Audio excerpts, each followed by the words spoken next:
kan banyak ya, kita lagi banyak ditanyain gitu, saya maupun orang-orang terdekat saya ditanya ini masalah kasus saya seperti apa dan kenapa sih saya lebih banyak diem gitu.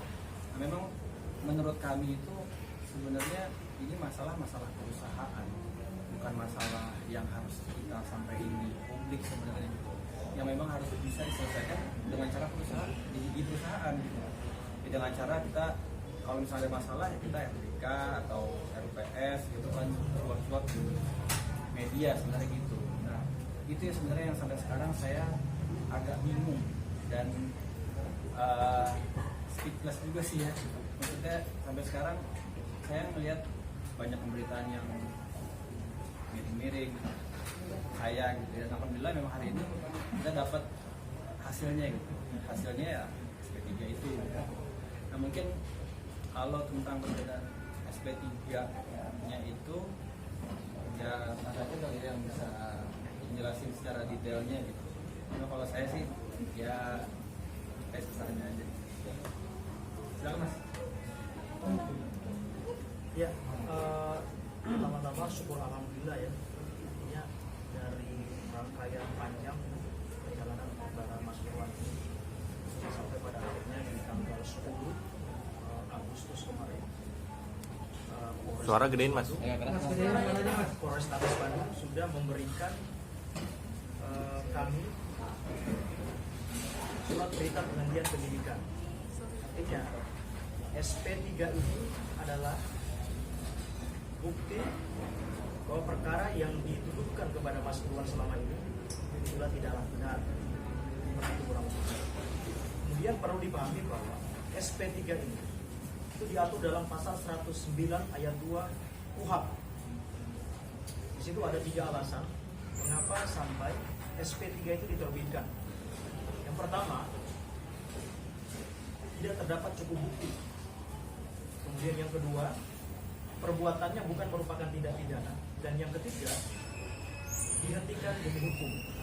Terkait SP3 Mas Irwan Syah itu diterbitkan dengan alasan bukan merupakan tindak pidana.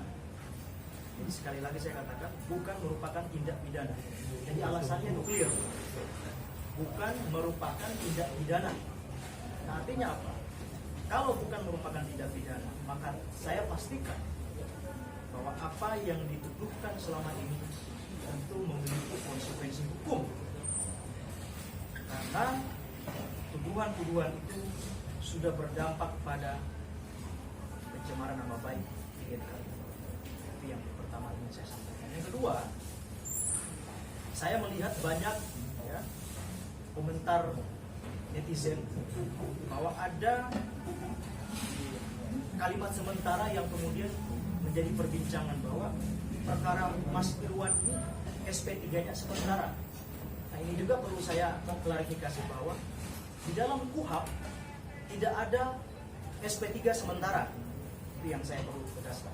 Di dalam KUHP tidak ada SP3 sementara. Begitupun juga di dalam surat SP3 yang kami terima, tidak ada satu kata pun yang mengatakan sementara.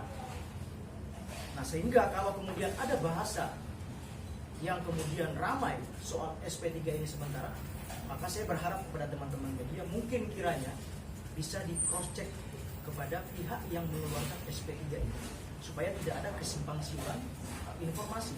Karena ini penting sekali, jangan sampai kalimat sementara ini kemudian bisa menjadi bola liar untuk mendiskreditkan klien kami seolah-olah ini sementara aja sifatnya, padahal ini bukan sementara. Ini jelas SP3-nya dikeluarkan karena perbuatan Mas Irwan atau yang dituduhkan oleh pelapor dalam hal ini Medina Zain bukan merupakan tindak pidana. Jadi saya kira sudah clear di situ. Nah sehingga seperti yang saya katakan tadi bahwa akan ada konsekuensi hukum yang kemudian muncul setelah SP3 ini terbit.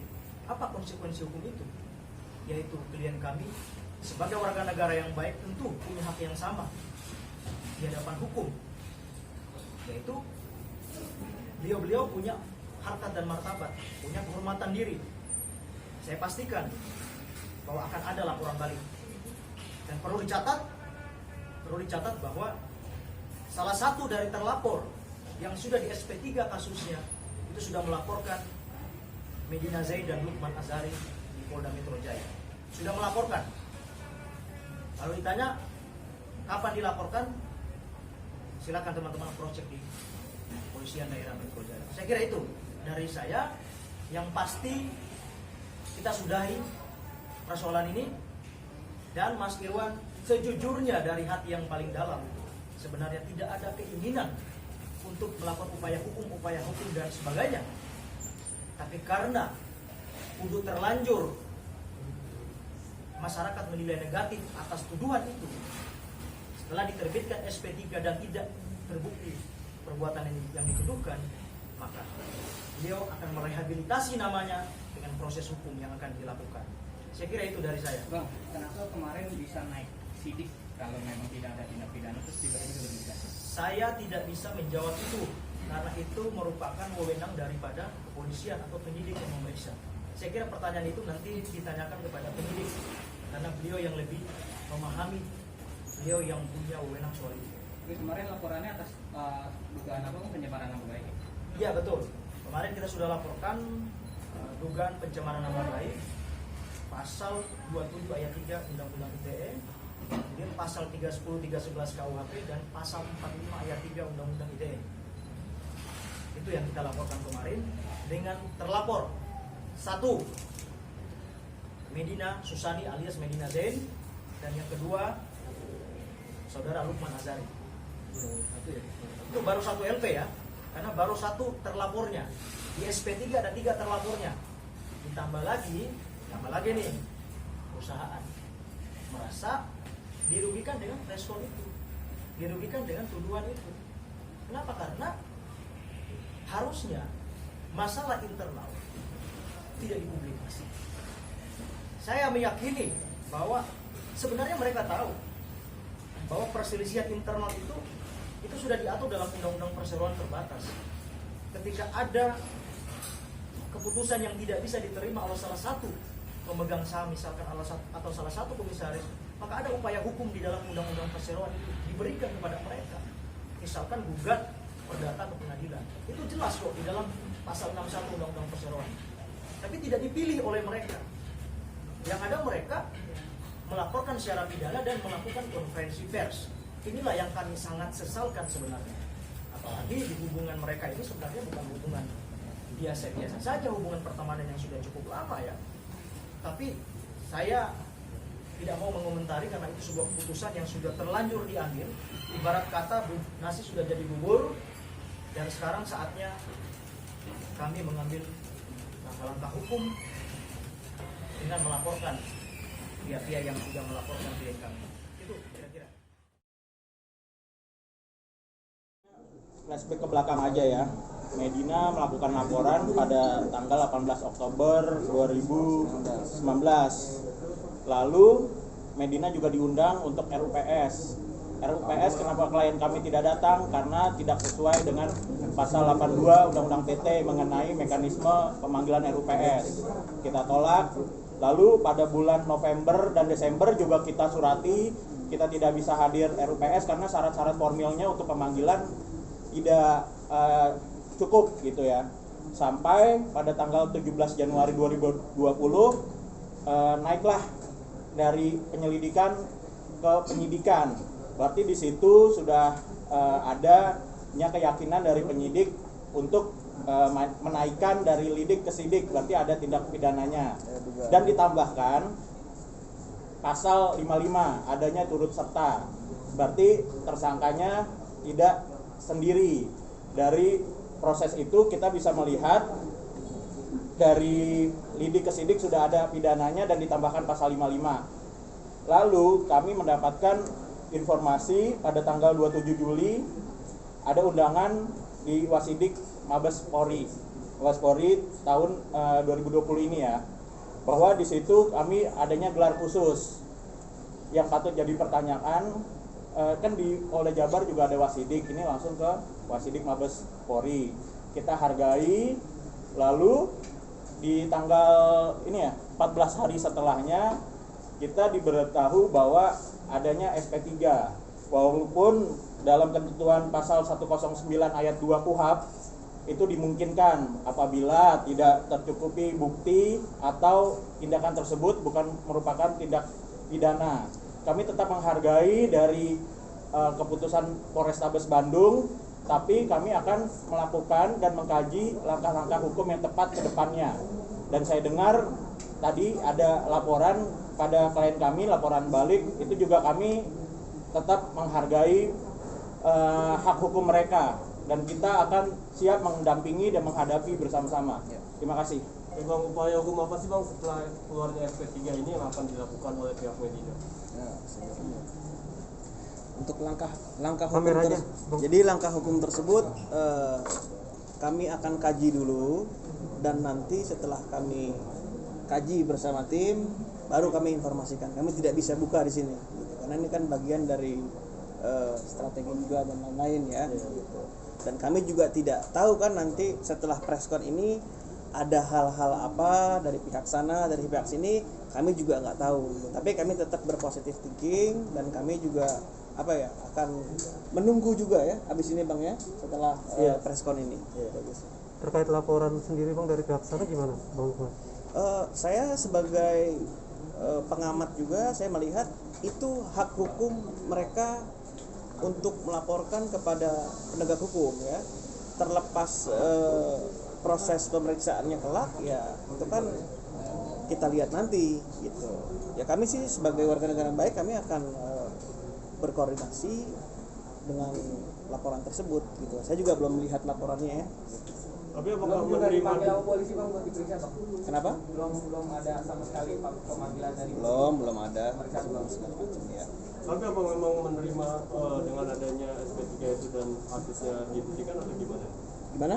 Menerima nggak ketika SP3 itu sudah dinyatakan oleh pihak Mabes gitu? Tadi kan sudah dijelaskan sama dengan tim semua segala macam. Kami akan mengkaji hal tersebut, dan setelah kami kaji hasilnya seperti apa ya kami akan transparasi kepada media nantinya.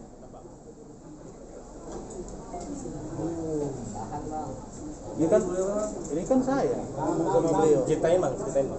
Nah, jadi saya komunikasi dengan Irwan, ya. Terus terang,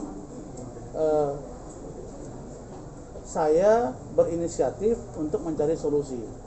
Kami ketemu sama Irwan saya harus sebut jadinya kalau seperti ini kan, di Senayan City. Saya ada tim saya juga ya, Bu Ade ya. Ada juga saudara Jihan ya, benar ya? Nih, orangnya ada, managing partner saya. Kita berdiskusi tentang apa yang harus kita lakukan. Kalau memang kamu mau melapor balik, bahkan saya waktu itu karena saya tahu Maci juga pengacara Medina dan saya, bahkan saya waktu itu menawarkan, bagaimana kalau saya jadi kuasa hukum kamu, yang penting kasus ini bisa damai.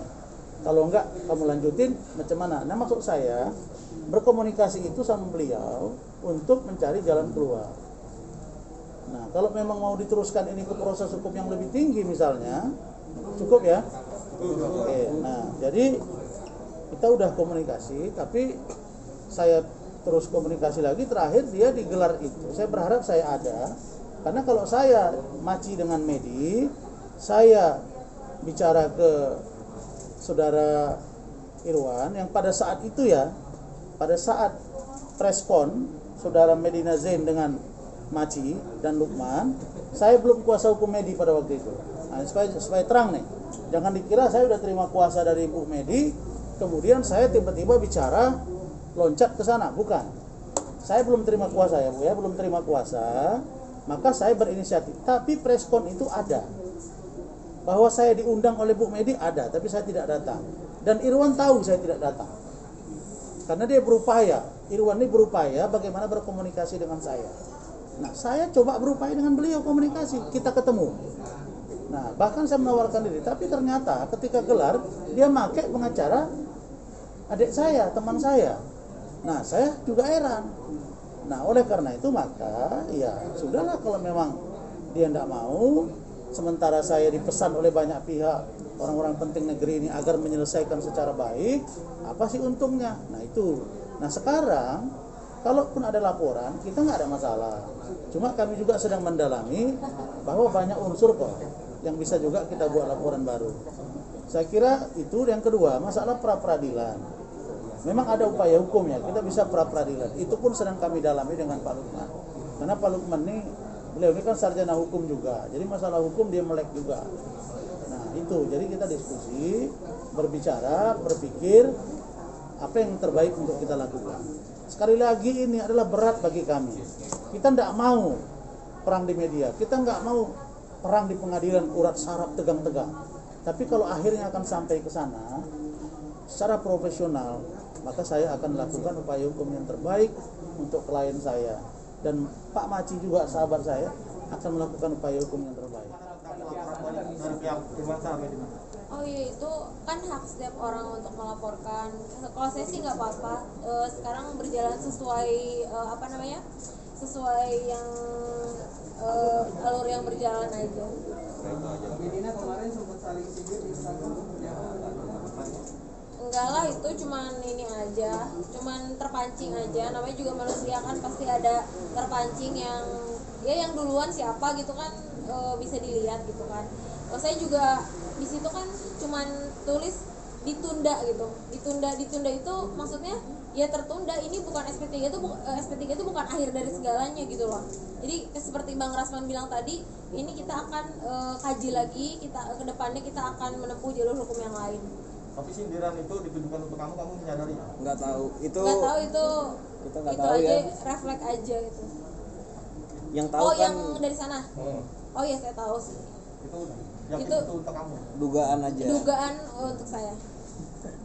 Bang, soal bukti-bukti katanya nggak lengkap tuh, tanggapan aku seperti apa Bang? Bukti nggak lengkap. Begini, masalah bukti tidak lengkap, nggak mungkin dong Kasat Reskrim yang mimpin di Polrestabes Bandung kalau dia tidak melihat bukti awal mencukupi sesuai dengan yang diatur oleh undang-undang, kan nggak mungkin naik jadi sidik gitu. Ya, justru beliau itu sebenarnya diundang ke Bareskrim itu dia juga bingung gitu, karena harusnya kan di Polda Jawa Barat, kenapa loncat gitu? Pertanyaan ada apa gitu kan? Nah, tapi kita nggak mau masuk ke situ. Tapi yang pasti pra peradilan atau ada upaya hukum yang lain, laporan tambahan kami. Jangankan tersangka yang di SP3, putusan pengadilan Mahkamah Agung pun dapat dilakukan upaya hukum luar biasa, yaitu peninjauan kembali, iya kan? Jadi ini baru rangkaian satu peristiwa. Misalnya pra peradilan dimenangkan oleh Pak Lanyala Mataliti waktu itu misalnya kasusnya, kan bisa keluar sprindik baru. Nah kita juga ada cara-cara hukum. Tapi sekali lagi saya katakan, saya berharap udahlah Irwan, ini saya imbau lagi nih, udahlah Irwan, kalau kalian merasa bahwa Medi ini risih di dalam, sudah, Medi menarik diri, kembalikan saham dia, selesai. Itu yang paling ideal. Gak ada masalah sampai ribut-ribut, ngapain? Nah kalau masalah sindir-sindiran, saya ingatkan, tolong jangan ada yang nanti ujungnya memfitnah, pencemaran. Kalau itu terjadi, tentu kita akan lakukan upaya hukum. Tentu kita juga akan jaga klien kita, bahwa persoalan dengan Irwan biarkan antara dia, ngapain orang lain turut campur.